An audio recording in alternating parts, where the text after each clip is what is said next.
Hello hi welcome back. ഇന്ന് നമുക്ക് easy ആയിട്ട് ഉണ്ടാക്കാൻ പറ്റുള്ള ഒരു വെള്ളയപ്പത്തിൻ്റെ റെസിപ്പി നോക്കാം. അതും ഗോതമ്പ് പൊടി വെച്ചിട്ടാണ് നമ്മളിത് ഉണ്ടാക്കുന്നത്. വളരെ പെട്ടെന്ന് തന്നെ ഈസി ആയിട്ട് നല്ല സോഫ്റ്റ് ആയിട്ട് ഉണ്ടാക്കാൻ പറ്റിയിട്ടുള്ള ഒരു അടിപൊളി ഗോതമ്പ് വെള്ളയപ്പത്തിൻ്റെ റെസിപ്പിയാണ്. അപ്പോൾ നിങ്ങൾ വീഡിയോ ഫുള്ളായിട്ട് കാണുക. കണ്ടിട്ട് ഇഷ്ടപ്പെടുകയാണെങ്കിൽ ലൈക്ക് ചെയ്യുക, ഷെയർ ചെയ്യുക, കമൻറ്റ് ചെയ്യുക. പിന്നെ പുതിയ വ്യൂവേഴ്സിലുണ്ടെങ്കിൽ മറക്കാതെ ഒന്ന് സബ്സ്ക്രൈബും കൂടി ചെയ്യണേ. ഇനിയിപ്പോൾ ഇതെങ്ങനെ ഉണ്ടാക്കുന്നത് നോക്കാം. ആദ്യം തന്നെ ഞാനിതാ ഒരു മിക്സിൻ്റെ ജാർ എടുത്തിട്ടുണ്ട്. അതിലേക്ക് അരക്കപ്പ് തേങ്ങ ചിരകിയതാണ് ഇട്ടെടുക്കുന്നത്. പിന്നെ ഇതിലേക്ക് ഒരു അരക്കപ്പ് ഞാൻ അവിലിട്ട് കൊടുക്കുന്നുണ്ട്. ഈ അവിലിൻ്റെ പകരം നിങ്ങൾക്ക് വേണമെങ്കിൽ ചോറ് ഇട്ട് കൊടുക്കാം. ഏതിട്ട് കൊടുത്താലും കുഴപ്പമില്ല. അവിലോ ചോറോ ഇതിൽ ഏതെങ്കിലും ഒന്ന് ഇട്ടുകൊടുത്താൽ മതി. ഞാനിപ്പോൾ ഇതാ അരക്കപ്പ് അവിലും കൂടി ഇട്ട് കൊടുക്കുന്നുണ്ട്. ഇനി ഇതിലേക്ക് ഞാൻ അരക്കപ്പ് തന്നെ വെള്ളം കൂടി ഒഴിച്ചെടുക്കുന്നുണ്ട്.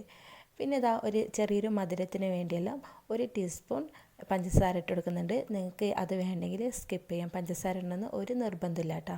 ഞാൻ ജസ്റ്റ് ഒന്നിങ്ങനെ ഒരു മധുരത്തിനെല്ലാം വേണ്ടിയിട്ട് ഇങ്ങനെ ഇട്ടതാണ് കേട്ടോ. ഇനിയിപ്പോൾ ഇതാ ഇതെല്ലാം കൂടിയിട്ട് ഒന്ന് നന്നായിട്ടൊന്ന് അരച്ചിട്ടെടുക്കാം.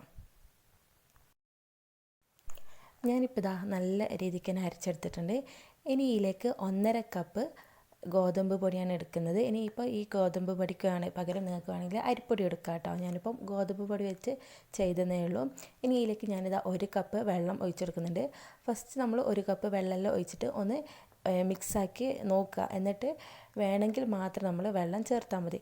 ഞാനിപ്പോൾ ഇതാ ഒരു സ്പൂൺ വെച്ചിട്ട് ഒന്നിങ്ങനെ മിക്സാക്കുന്നുണ്ട്. അപ്പം വെള്ളത്തിൻ്റെ കുറവ് നന്നായിട്ടുണ്ട് കേട്ടോ. അപ്പോൾ ഞാൻ ഇതിലേക്ക് ഒരു 1/2 കപ്പ് വെള്ളം കൂടി ഒഴിച്ചെടുക്കുന്നുണ്ട്.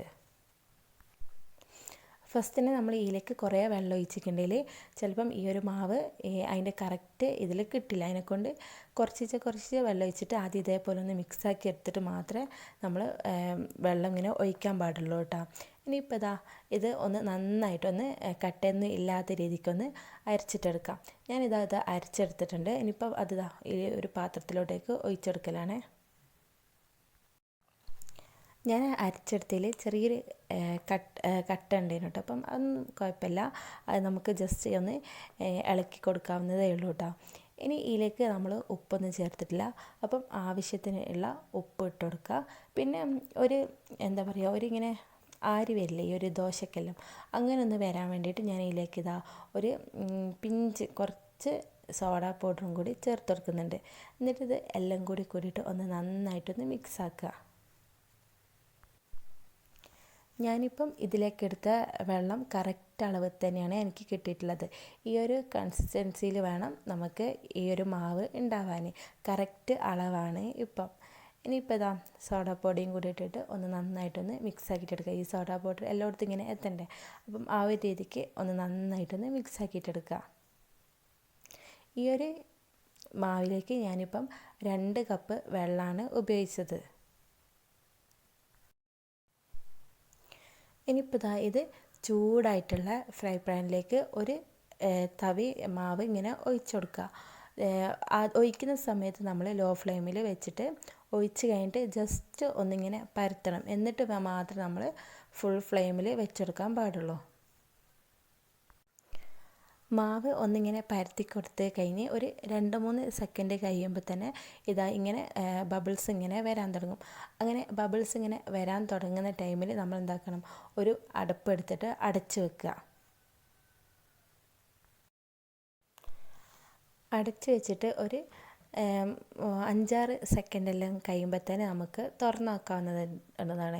അപ്പോഴത്തേക്കും ഇത് കുക്കായിട്ടുണ്ട് കേട്ടോ. വളരെ ഈസിയാണ്. 5 മിനിറ്റ് ടൈം മതി നമുക്കിതൊന്ന് ഉണ്ടാക്കിയെടുക്കാം.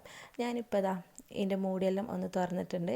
ഇനി ഇതിൻ്റെ മുകളിലായിട്ട് ആവശ്യമുണ്ടെങ്കിൽ മാത്രം കുറച്ച് നെയ്യോ ഓയിലോ അങ്ങനെ എന്തെങ്കിലും ഒഴിച്ചെടുക്കാം. ഞാനിപ്പോൾ ഇതിലേക്ക് കുറച്ച് നെയ്യ് ഒഴിച്ചെടുക്കുന്നുണ്ട്. തിന്നുമ്പോൾ ഒരു ടേസ്റ്റ് കിട്ടാൻ വേണ്ടിയിട്ടാണ് കേട്ടോ. ഇനിയിപ്പോൾ ഇത് വെന്തിട്ടുണ്ട്. ഇനിയിപ്പം ഇത് ഫ്രൈ പാനിൽ നിന്ന് മാറ്റലാണ്. ഇതേപോലെ ബാക്കിയുള്ള എല്ലാം ചുട്ടെടുക്കുക. ചപ്പാത്തിയെല്ലാം തിന്ന് മടുത്തവർക്ക് രാവിലെ ഈ ഒരു ദോശയെല്ലാം ട്രൈ ചെയ്യാവുന്നതാണ്. ഇതിൽ ഓയിൽ നമുക്ക് ആവശ്യമുണ്ടെങ്കിൽ മാത്രം ഒഴിച്ചാൽ മതി. ഒഴിക്കണമെന്ന് ഒരു നിർബന്ധമില്ല കേട്ടോ. വളരെ പെട്ടെന്ന് തന്നെ കുറഞ്ഞ ടൈമിൽ നമുക്ക് ഉണ്ടാക്കിയെടുക്കാൻ പറ്റുള്ള നല്ലൊരു അടിപൊളി വെള്ളയപ്പത്തിൻ്റെ റെസിപ്പിയാണ്.